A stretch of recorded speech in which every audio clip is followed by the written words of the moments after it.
Hi and welcome to Let's Talk eBay. My name is Rich Pasini. Today is July 16th, 2021. Thank you for tuning in. I just want to start off by saying thank you to all the new subscribers who recently subscribed to my channel. It is greatly appreciated. Hope you like the content and come back for more. Today, I want to look at the do's and don'ts about selling on eBay. All right. For those who don't know, I've been on eBay for over 20 years. It's been really an interesting selling platform for me. There's been a lot of highs and lows with selling on it, but here I am, right? 21 years later, I'm still here. Anyway, just to let you guys know, as you can see here, I got this the dummies.com website up here, and I was just reading about how to become an eBay power seller, and I just want to show you guys really quick. I got my eBay Powersellers hat, as you can see that there. I got this this morning via my FedEx. And I always wanted one of these hats for the longest time. I figured, if I got one of these hats here, I could use it, in coordinates with doing my YouTube videos, for the reseller news and the Let's Talk eBay, and that's what I'm doing. This guy here dates back many years ago. Back in the day, when you were a power seller, they had that little logo, their little badge, that little guy that used to be, I think, on your listings, and I think they did away with that. But anyway, for those who don't know, eBay, June of 2021, they got rid of the eBay Powerseller program. They got rid of that, and now it's been replaced. Well, not been replaced. It's been around, the top-rated seller, and that's what I'm going to go over with you guys. They got top-rated seller and top-rated seller plus. Okay, I'm just going to go over that the differences on how you get either or one of those there. Again, the power seller is done with, but at least they were nice enough to give everybody, let everybody print the certificate out here. As you can see, it says your power to sell. Yeah, you power the seller community. Okay, and I was a lot longer than that, 2 years. What happened with that is, if you don't meet that criteria, like if you fall under that threshold, you lose your power seller status. I was a bronze power seller, not that it makes a difference, but you go in different tiers. I'll show you what I'm talking about. I'm not going to get too much in this here, but just in case for those of you who are new and you want to know, what it's all about, the power seller program, really quick. It goes over here. Let me give you a URL if you want to read this here too, if you want to check it out. It's www.dummies.com/business, and then let's see the rest of it here. I got my window closed here. Business, online business. Just type in how to become an eBay power seller on a Google search. It's a long URL. I don't think you guys are going to sit here typing in, hunting, pecking, and doing it there. But anyway, for those who don't know, it's how to become an eBay power seller. In case you want to know, even though the program has ended, it says if you have been selling on eBay for a length of time, you have seen the power seller logo on auctions. eBay power sellers represent the largest gross sales users on eBay. The requirements to become a power seller follow. You must have a gross monthly volume of certain amounts to remain a power seller.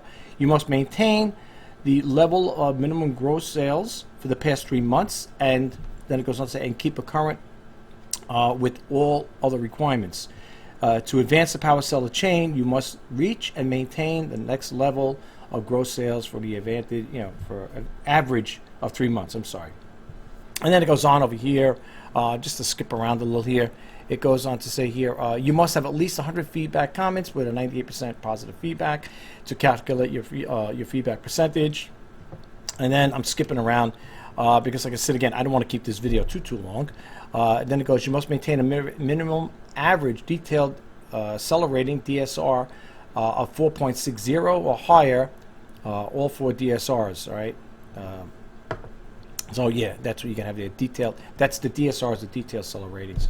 And then it goes, you must meet the minimum of 3,000 in sales and 100 transactions with the U.S. buyers over the past year. Now, if you want, you can pause the video, read. I'm just going to scroll down here. Check this out, though, folks. It goes on to say here the power seller benefits and requirements. Excuse me, folks.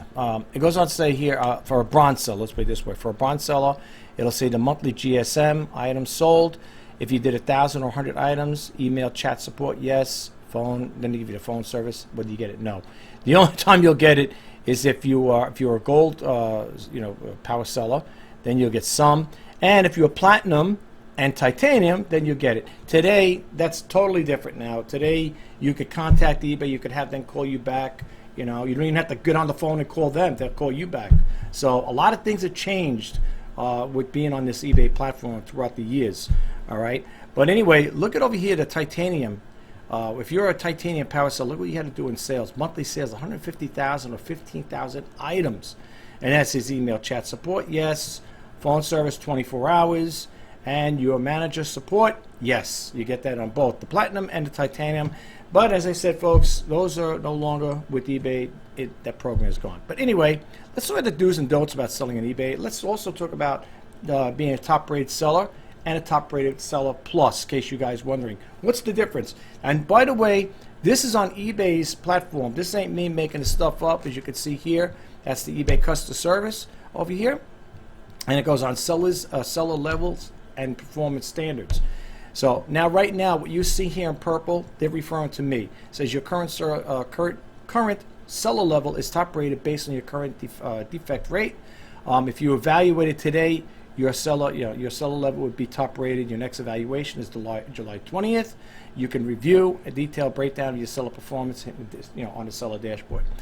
Again, not what you're looking for in the articles. It says you could appeal. These are the things you can look for: appeal a defect, accounts holding and restrictions, suspensions, and service metrics. Okay, the seller levels. All right, we assess seller levels performance in the 20th of each month, so keep that in mind. Based on your sales history and the quality of service you provide to your buyers, you'll be assigned one of the following levels, seller levels, that is. Top rated, okay? Top rated if you're one of the best sellers on eBay, providing exceptional quality of customer service, as well as meeting the minimum sales requirements for a top rated seller level, okay?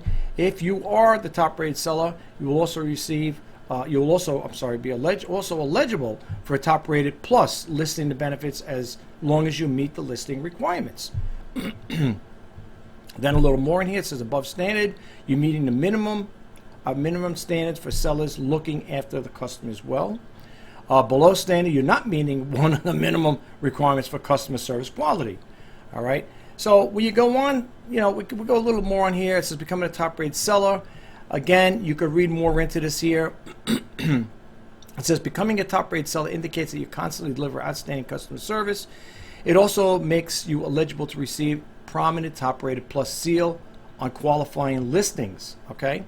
To become a top-rated seller, you'll need to have an eBay account with an active at least 90 days, have at least 100 transactions and $1,000 in sales with the U.S. U.S. buyers over the past 12 months. Comply with eBay's selling practices policy, and meet the requirements for the transaction defect rate, cases closed without seller resolution, and late shipment rate. You'll find the requirements in the table below. And then it goes on to say here, that's the top-rated seller. Top-rated plus benefits, requirements, same thing, a little different here, a little different caveat. It says as the top-rated seller, you can qualify for these exclusive top-rated plus benefits if you offer same or one business day, which I do, handling time, 30 days or longer, and free returns. That's when you'll see the top-rated seller plus on there on your listings. Okay, it'll be right next to it. When the buyer sees it, it'll see that there. The top-rated plus seal will be displayed promptly in the search and the listings description. It used to be 20% discount. They cut it down to 10. A 10% discount in your standard final value fees. For managed payment sellers, the discount is applied to the final value fee, which is calculated and on the total amount of the sale, including shipping and tax. The discount does not apply to 30 cents per portion of the final value fees. In other words, well, for example, this here is a top-rated seller now. Okay, well, that's the plus requirements. I have a starter store. So the way I understand it, I get 250 free listings a month, and anything additional to that, anything goes over that, I pay 30 cents, for each additional listing. And versus if I didn't have a store, it'd be 35 cents. So this is something a little, added here, something that I'm a lot familiar with here as far as that part goes. It says the discount does not apply 30 cents per order portion of your final value fee. Yeah, well, it makes sense because, I already, like I said, if you're a store, if you have a store subscription, I have a starter store, and that's what it'd be anyway. So I couldn't see eBay giving you a percentage of discount on that there, And then it goes up for non-managed payment sellers. The discounts is applied in a portion of the final value fee calculated on the item price only, not including shipping costs or tax. Okay, so I'm in the eBay managed payment service. I signed up with it months ago, and I'll be honest with you folks, I've been using it right along. I have no issues whatsoever with it. But that's me. There may be other people out there that may beg to differ. All right. So basically, they're talking about, you know, top rated plus. You can read this on your own, folks. I'm not going to read the whole thing verbatim because we'll be here all day. I just want to talk, like I said again, be brief. Try to be brief on some of the things that are, what do you call it there, that, you know, you guys should know just to protect yourself. If you take eBay serious like I do, you want to follow all the rules and regulations, especially when you're, you know, selling on their platform. Now here it goes on to say here, how is your performance calculated, which is very important. Okay, it goes on to say here, to see how you measure, you know, to see how each of these measures can affect your selling rate. Please see our sell similar performance here. Let's see. Now we click this on active hyperlink. It's going to bring you over here. Okay. Now again, I would prefer you to go to the site itself and read it, okay? Because, like I said, I don't want to keep going back and forth. However, we will go back to this here, and we're going to talk a little about the transaction defect rate, close without seller resolution. When they say that there, okay, eBay wants you to work it out with the buyer as a seller. They want you to work it out with the buyer. If you could do it without getting eBay involved, kudos to you. That's what they want. They'd rather be out of their hands and you handle it, okay? They will only get called in if the resolution is not completed or accepted by either you or the buyer. There's discrepancies there between you know, both of you, and then eBay will step in and they'll make the final determination who's right and who's wrong, okay? That's the way I understand it, okay? It goes on to say here, transaction defect rates closed without seller resolution. It goes on to say one of the key seller performance measures is your transaction defect rate. A defect is added to your account if you cancel a buyer's purchase, you no longer have an item in stock, or you choose to send it. Okay? Or you choose not to send it, I'm sorry. It goes on to say you can cancel a buyer's purchase because you no longer have the item in stock, or you choose not to send it. Right? We did that one, okay. I'm sorry, I'm repeating myself here. Sorry about that. An item not received or not as described, request from a buyer is closed without a seller resolution. In other words, if you send something to a buyer, you could debate it with the buyer. I've had it where I did a video a while back where buyers were not reading the description, and I literally had a buyer. I was selling a printer. I told this story once before in my other videos. I was selling a printer. Okay, mind you, the printer was not working. I had it in the title, I had it in the description. This printer is for parts not working. This is the truth. The buyer gets the item, right? Now he's in Brooklyn. I don't know if he had a printer business or whatever himself, whatever. This was years ago. He gets the printer, he orders it from me, and there it is in black and white. Printer not working, for parts not working. I put in the title, I put it in the description there. The item condition, I put in the item condition and my description. So it's located in 3 areas, okay, stating the same thing. This item is being sold for parts not working. I send it out, let's say, on a Wednesday. The guy gets it on a Thursday. He opens up a return process on a Friday. You know what his reason was, folks? Item not working is defective. I mean, buyers don't read. Some of them, I'm not saying all, but some of them buy on impulse. Read everything verbatim. If you're getting something, I do. If I'm going to buy something from somebody, look, I'll give you an example. When I buy off a seller on eBay, okay, I bought this hat. I did my research. Okay, if I didn't like, if the seller had too many negative feedbacks, and I look at them verbatim, and I see what the people are complaining about, I will go to another seller rather than deal with that. Than deal with that seller that has a high negative feedback rating. I'm not going to deal with somebody like that, because who's to say it can't happen with me? The person might try to screw me over with that. So I don't know. But anyway, sends it back, and that was a problem. I fought it with eBay. I didn't get a negative feedback. I told him, I said, here's the description. I called up right after the person opened up that. I called up eBay and I said, look what's going on over here. And the person said, don't worry about it. If you leave your negative feedback, we'll remove it. He never did. Don't worry about it there. Everything will be taken care of, whatever. But that was just one instance. There's other instances where I have sold items, the buyer gets it, and they return it. And their thing is item not as described or defect. That's how they do it. You put those two words in there, item not as described or defective, whatever, they'll send it back. eBay automatically, once a buyer puts in a return request, eBay will automatically acts on it. Okay? So it's like me putting in saying, I don't want to cancel the order out, I want a refund. eBay steps in right away and they start the process. Okay? But they do want you as a seller to work it out with your buyer. Okay? If you could do it without getting eBay involved, you're better off. eBay loves that. Okay. Yeah, and item not received described, right. Close the seller with that resolution yet. All right, we talked about that part. Closely manage your inventory, of course. Check our restock advice. That's another thing too, folks. When you're listing your items, if you're selling multiples, like I got this iPhone over here, this iPhone 8. If I was selling multiple ones like this here, you don't have to have 8 separate ones. I've seen people doing that though. I've seen some sellers doing that. eBay don't like that, folks. Unless they're different. If you're selling iPhones and they're different iPhones, it's a different story. If you're selling 5 or 6 iPhone 8 phones like this, all right, if they're different colors, maybe that'll be okay with that. But if you're all the same thing, let's say these were all gold iPhones. Let's say I had 6 of them, and I put 6 separate, listings in there. They might not like that there, for what I understand. They want you to put it in because they have a quantity box there. If you're selling 6 gold iPhones, you put in a quantity 6. Now, here's the other thing. Here's the other caveat to that. If you do have 6 different phones, whatever, they could have 16. I'm just using that. There's 16 gigs, 32 gigs, 64. Then it's a different story.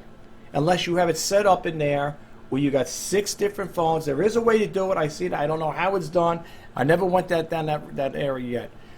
Where you would see people say, okay, condition, new, used, whatever, good condition, whatever, how many gigabytes, whatever. That's different, but it's all under one listing. Okay? If I was to put this same thing, the same exact model, not the same exact model, but an iPhone 8, 64 gigabyte, but it had 6 or 8 of them in there, they don't want you to do 6 different ones. Okay? I know people thinking, well, we get higher in search. And that's another thing I want to share you. I'm going to share something with you guys when it comes to ending a listing. All right? So just be careful with that. Check your stock, your inventory, set up a spreadsheet, Make sure every time you get something that's sold, you remove it from there or, update your sheet there, your stock sheet, whatever. Well, I call it ledger too, but make sure you keep on track of that though, folks, because you don't want to sell something thinking, oh, I still got that item, and you forget, the next thing you know, you're going to have a problem with that. You'll get a ding on your account. So be careful with that, okay? To avoid these cases, this is another one. I'm skipping around, folks. Well, here's over here. It says, now this is something I have. I just want to share it before we go to the next section here. It says over here, enable our out-of-stock feature. I didn't know they had that there. So let's click on it and see what it's all about. Okay, seller preference. Okay, they have that there. Okay, this here is basically what you can do. Is this is like a window here, pull-down window where you could add things to it. Like you could turn it on and off. Like here, it says listing stay active when you're out of stock. You could click this on. I don't have that there. You click it off. Okay, and that says buyers can see exactly how many items are left. Now this here, you could probably do this. This is for multiple quantity listings, folks. So keep that in mind. Okay. All right. Right now, I'm going to leave it the way it is. I don't really have that much stuff there, but and then it says apply account credits up to amount due. You could also check that out as well. Just slide it over. You could activate it. All right. So it's very important that you guys get it. You look into this a lot more than just say, "Hey, I'm a seller." Okay. You want to be a good seller. That's the thing. Everybody can be a seller. It's being a good seller. All right. All right. So that's pretty good. They got that enable our out of stock feature, which is good if you use multiple quantities. Say good till cancel listings. This feature automatically hides listings when the stock quantity falls to 0, which is good. Because, let me put it this way, that's good that they had that feature. Because for some reason, if eBay didn't upset, include that in their profile, that would be a problem if they didn't update it, because that means someone will be buying it, and in the meantime, you have a zero, what do you call it there, items on in your stock. That would be bad. Yeah, so, but like I said again, you know, eBay put that out there, and that's a good thing. I don't have I don't sell multiples of one particular thing. You know what I'm saying? When it comes to stock. All right. With that set aside, I'm just looking over here really quick here. All right. To avoid the case, I'm going to skip past the other part underneath it.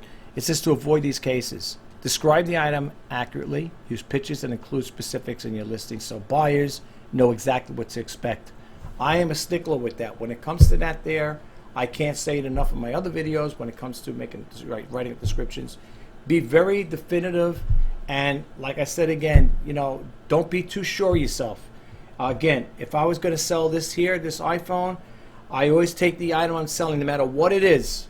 If it's a Keurig coffee maker, farberware, I will keep that item next to me on my desk, and I will look it over as I'm writing my description and say, okay, this is what it's got going on. This is what's got a chip, a ding, a dent, a scratch.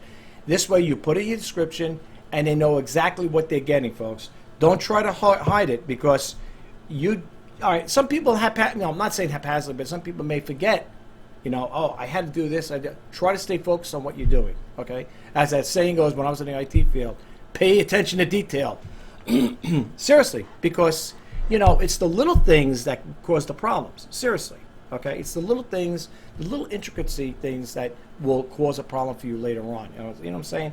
Especially if you want to keep a good record, you want to keep a good profile on eBay, you may want to do the right thing by doing that, you know, being on top of these things.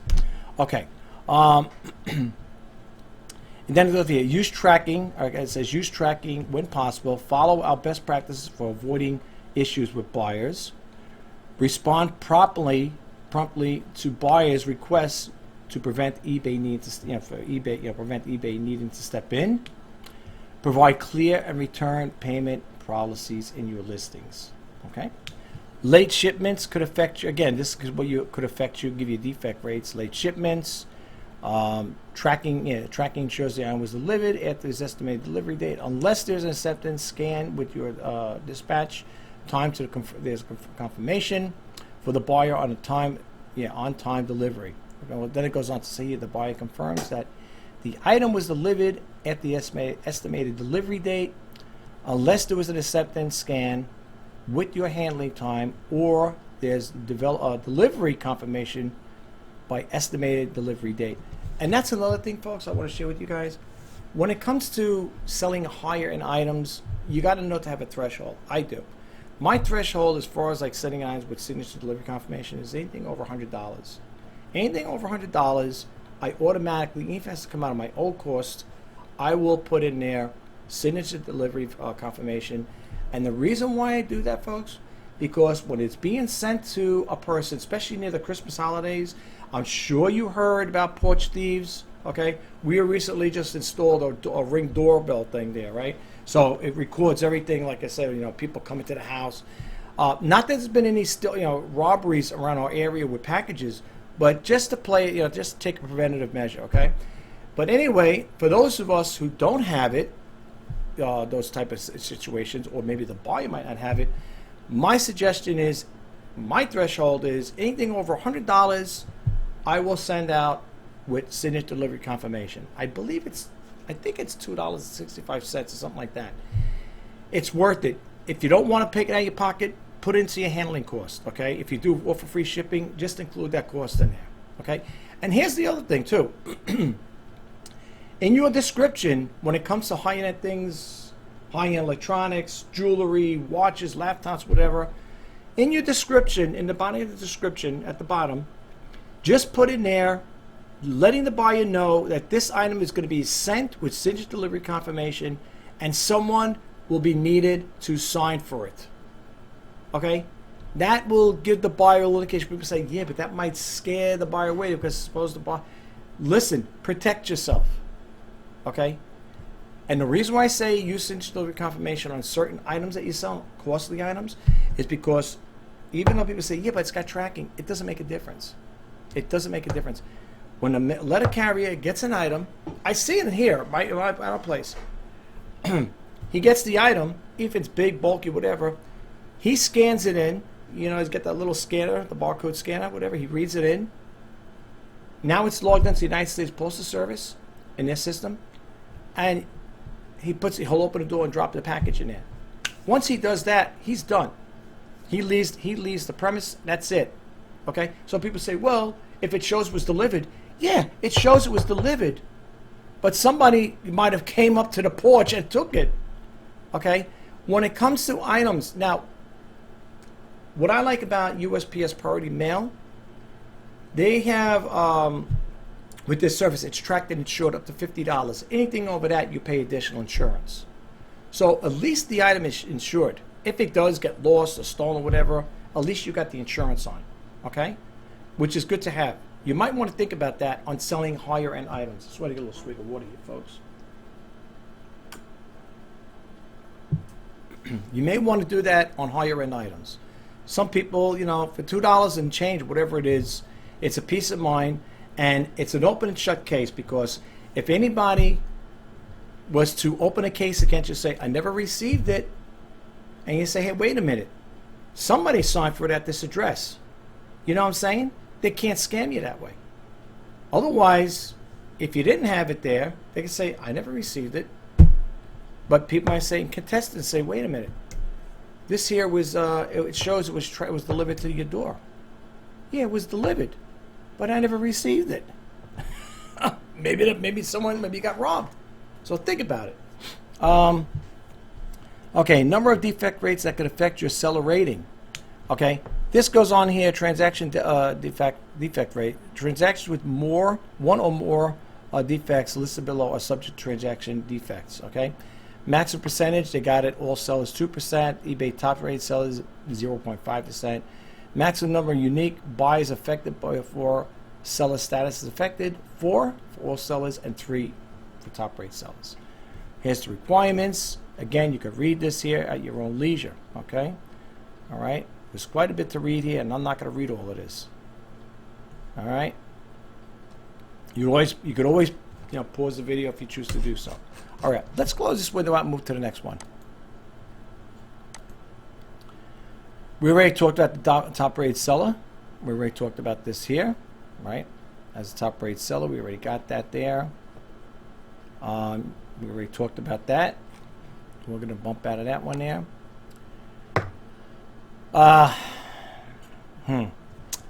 This is an interesting one. Now, I want to expand a little on see it, but before we get started with this here,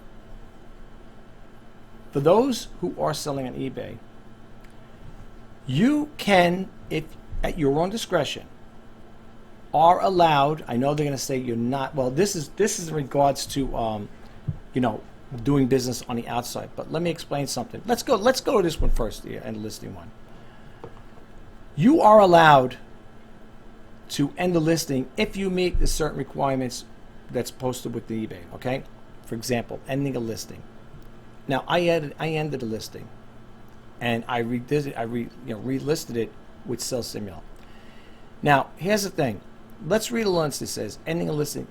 You can end an eBay fixed price listing at any time, but auction listings can only be ended early in certain situations. Okay. To end your to end the listing early, select end your listing below. Okay. You could also end a listing on a Seller Hub or my eBay. How to end a listing in Seller Hub. How to end a listing in my eBay. There's 2 ways to do it. Now I'll show you what I'm doing. I'll show you how I do mine here. Let's go to mine. eBay. I'm going to go to sell. And then I'm just going to pick a random listing over here. Now, at one point, I was reading somewhere where it said if you're going to end a listing, that they wanted, that it was going to, they were asking you for a reason. I think they did away with that, and I'm going to prove it to you right now because I don't see it. Maybe you guys might see it. Let's take this one here, Banana Republic. All right, it's a nice outfit, whatever. I got it for $474. Should be a lot more than that. Maybe I'll change it now. I got you while I'm on there. Let's go back. And I want to show you something really quick though. In regards to ending a listing, all you got to do is go to, from the cell, this is from the active listings here, right? Look, let's go over here. This is for the active listings, right? Okay. What you want to do is you want to scroll down over here. Instead of going through jumping hoops, because you might have to do quite a bit of them to rectify them, you know, to update them. If I can find it, where is it here? Where did it go? I don't have that many listings. I only have 110. Okay. So what you want to do is go to edit, and it says end listing. Click on end listing. Now, prior to that, they would say, why were you ending the listing? Okay. The only time you're going to get those prompts is if the item has a bid on it, or someone put made a best offer, and that best offer is still processing or it's still request, you know, it's still on there. That's the only time you'll notice that, where you won't see, you know, you won't see those messages. In this particular case, it's not, first of all, it's a fixed. I do all my listings are fixed. I don't use auctions. So in this particular case, I'm going to end the listing, okay, and I'm going to sell similar, okay. If you notice, there was no other response to that there. Why are you ending it? Okay. The only time I noticed, and this is me personally, the only time I noticed when you got that message is if the item was out of stock, if it was damaged or lost, whatever, then you would get that.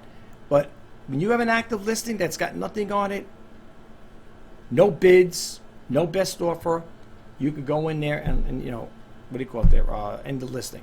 Now let's go back there, because I don't want to keep it unless I just want to show you guys. There's no, there's nothing there with that as far as, you know, messages that come up. So let's go back over here. Oh wait, I'm sorry. When you do that there, I'm thinking over here. I think it's time for a 3 o'clock coffee, don't you? So it goes on to say, when you go to listings, you got to go over here to listings and click on unsold.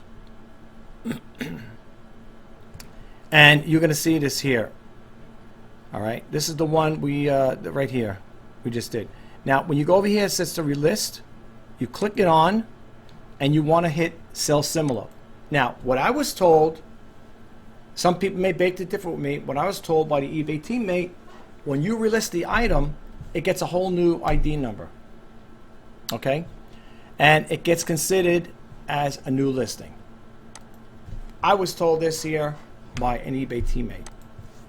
When you have it auto renew, they use the same ID. Okay, so keep that in mind.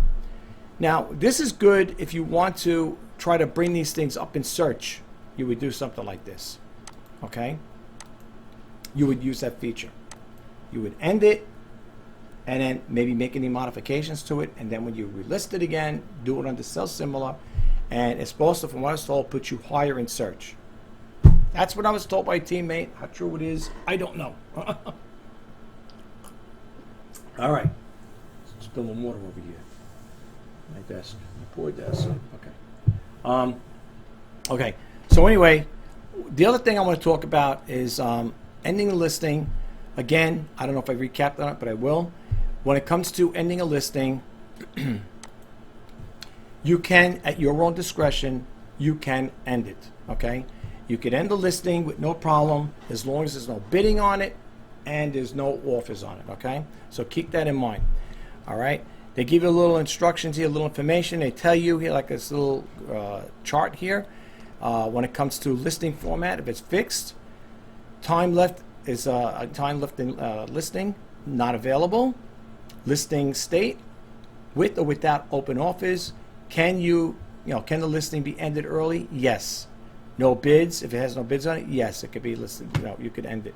One or more bids with with the reserve price not met. Yes, you may be charged a final value fee based on the amount of the highest bid. Keep that in mind. One or more bids with reserve price met and no reserve price set. Yes, again, it gives you a little more information. You can read this stuff at your own leisure, okay? And all I did was I typed in the ending a listing early. Okay? All right. Now, let's go to, not this one here. Let's go to this one here. Offering to buy or sell outside of eBay policy. eBay frowns on that stuff. Okay? They don't really like people doing that, and the reason why is because you waive when you buy outside of eBay, you're waiving your protection status there, so to speak. You're waiving it. Let's read into it. Offering to buy or sell outside of eBay is not allowed. They're telling you right there and then. Buyers and sellers also can't share contact information, including email address or phone numbers, prior to completing a transaction on eBay. Okay. Here's the other thing. Contacting another eBay member to discuss moving a purchase off eBay exposes both the buyer and the seller to risk of fraud. Okay. It also means both the buyer and the seller are not covered by our protection programs. Then it goes on to say here, what is the policy? Buyers and sellers can't engage in any action with the use on the site designed to complete or facilitate the transaction outside of eBay, share or request direct contact information prior to completing a sale. Exception, sellers may opt out to provide their phone number as part of Ask the Seller question, ASQ, or any other eBay endorsed functionality. Okay? Now, like I said again, here's the scenario. I just want to say one thing. I was selling the ST rockets. You know, the model rockets, you put the little engine in, the little fuse, and it takes off. I was selling a box of rockets like that, vintage ones. I think a total of 7 or 8 of them. I don't know where I got them from. One of my brother gave them to me, whatever. Anyway, here's a scenario for you. I offered a local pickup, and the guy messaged me back and said, yeah, I'm in the next town over, you know, is it okay if I come pick it up? No, here's what happened. I had it without the local pickup because I didn't know this guy lived in a couple towns over. And when he messaged me, he said, I'm like the next town over. I said, okay, he's right next door, basically. I could probably drive it to his place. And he goes, would it be okay if I come to pick it up? I said, that's fine with me. But I said, right now I don't have it listed as a local pickup. So what I did was, I revised it. I said, look, don't do anything yet. I said, let me revise the listing. I said, and then make the payment on it if you're that sure you want it. So what I did is I went into the system, eBay system, and I looked for the item, of course. I ended it. Oh, I didn't end it. No, I didn't end it. I'm sorry. No, I didn't end it. I revised it, and I revised it for a local pickup. I messaged the buyer back. I said, okay, I revamped it. Now it says local pickup. I said, now if you want to make the process, you want to go through the processing, make the payment. I'll give you, once that's confirmed, I'll give you my address, my name and address, where I live, and then you can come pick it up. I said, all right, that sounds good.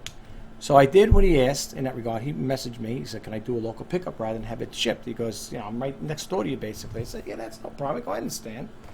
So he did that there. Now, here's the thing, what I want to say really quick. The buyer comes by. Now, it's already paid on PayPal. So I'm already protected on PayPal. I'm also protected with eBay. The buyer comes over there. He comes to pick it up. I meet him outside in the driveway.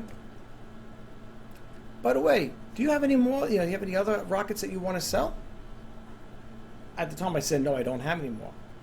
Now, if I did make a business transaction with this buyer, eBay is saying, if I told eBay, said, well, you're not protected. The guy paid me cash. He got what he wanted. I got what I wanted. He's happy. I'm happy. He's gone. That's it. I don't see anything wrong with that. The only thing I would think of, if you're going to do something like that, maybe have a custom pad made up, have the buyer sign it that he picked it up and he accepted that payment or whatever, and have we could put some information there just in case he does try to screw you over. But for the most part, people say, well, what comes in a case like that there? What would eBay say? Well, I know what eBay is going to say. They'll probably tell you shouldn't have done business offline. But if it's a cash deal, and like I said again, if he's making, if I'm accepting the deal, I got paid cash, again, he's happy, I'm happy, that's all that matters. So in certain cases like that, if you're going to, work with the buyer, you can do that there, okay? You could just revamp the listing if it's going to be for local pickup. I don't know if it's made local pickups. The other thing, in regards to ending a listing, if you decide that, again, as long as there's any bids on it and there's no, what do you call it there? Best offers, you can end that listing. And then you could put that listing on Craigslist, Let Go, what's the other one? Facebook Marketplace. Some people do that. Some people they remove all their listings from eBay and they'll go on Facebook Marketplace because they feel they're getting better deals. And what's nice about that is, well, you got a lot for the sales tax, but everything's pretty much cut and dry. It's usually paid in cash or whatever, and that's a pretty good thing too. It's not bad. Cash is good. Cash is good. But yeah, but you can do things like that. The things you don't want to do is what I showed you earlier. Okay, I can understand people getting go into a tizzy with certain things. Look, I will say this. I've been on other sites where people will complain, and it may be eBay related or maybe something else. Look, like that saying goes, you can't take the heat kit out of the kitchen. All right, like I said, I've been on eBay for over 20 years. I've seen a lot of changes and a lot of people coming and going in life as far as on this business platform. The thing is, if you have proof that something isn't right, like when it comes to making a deal, a transaction, that's one thing. Again, it all depends on you as an individual. Now, if you want to get paid in a check, I don't know about that. I'm talking about if you did something off of eBay, like I know we're just selling on Facebook's marketplace. That's the thing. I mean, I don't know. I mean, I'd rather, to be honest with you, I don't mind selling on Facebook Marketplace because as long as they're going through PayPal to pay me for the item, I feel a little at ease with that. Versus, if they didn't, let's say, something really crazy happened where they made a payment, they made a fraudulent payment. It's like, oh no, but you should still be covered. I doubt too much of that's going to happen. If anybody has an experience like that, drop a comment below. I'd like to hear what you have to say. But again, with eBay, as far as with the payments and doing things offline like that, or I should say off their website, they frown upon it, folks. So be careful with that. That's all I'm saying. When it comes to things that I don't know if you've ever been in an area where there's where you're in a situation where you're getting bombarded with all these crazy things. I get so many different emails from Facebook groups and emails themselves, and people tell me the horror stories in regards to selling on eBay, and it's crazy, to be honest with you. Me personally, like I said, I never really encountered too many crazy situations like that. One of my complaints was that I don't like that buyers don't read the description all the way through, and I wish they would. Unfortunately, they don't, and I did a video about that. And it'd be nice if they did, because all they do is, if a buyer doesn't read something and it says the item is not as described or whatever, and they're just acting spontaneous, like, oh, I just clicked the button. That happened with one of the, I think it was a Keurig. Was it a Keurig? It might have been a Keurig. The lady goes, I don't know if it was. Now I'm trying to think. No, I'm thinking maybe it was a Keurig. I don't know. But anyway, whatever the item was, she claimed it was not as described. And I don't know if it was a camera or not. But anyway, she wanted to send it back, and I said, okay, that's fine, you know, send it back. And you go, did you, by the way, I said, didn't you see the description that said, you know, in the body and in the title, not working for parts only? You know what she says to me? She comes back and says, oh, I didn't read the description. So in other words, you bought an item, basically sight unseen. I mean, you're seeing it on eBay, but I'm talking about physically seeing it, and you didn't read the description. She goes, oh, I didn't read it. She bought spontaneous. So because of her, well, called stupidity, it cost me, I got a defect rate on that because of her. Then again, I didn't fight it either. But now going forward, if I do come across things like that where people will start leaving negative feedbacks for whatever it may be, I always try to accommodate my buyers. I will, like I said in my other videos, I'll jump through hoops to keep my buyers happy. And I stand by that today. But anyway, just keep that in mind, folks, what I'm sharing with you guys. If you find this information helpful, you think it's helpful in some way, you know, please drop a comment below and give it a thumbs up if you choose to do so. This is all I have for you today, right now. So keep that in mind. And the other thing I want to say really quick, in regards to, you know, selling outside of eBay, not that I want to see you sell outside of eBay, but if you do have people coming by for a local pickup, some people say, oh, I'm scared to have people. If you're not comfortable with people coming to your house, folks, there's one or two things you could do. Just keep selling the item out of your house like you have been doing, or just open up a P.O. box. That's the only thing I can tell you. That's my suggestion. But now, this is all I have for you. And I just want to say to those of you out there who follow me, if you're a potential follower, or if you're a follower right now the first time, I just want to say thank you for taking the time to check out my video. Okay, it's greatly appreciated.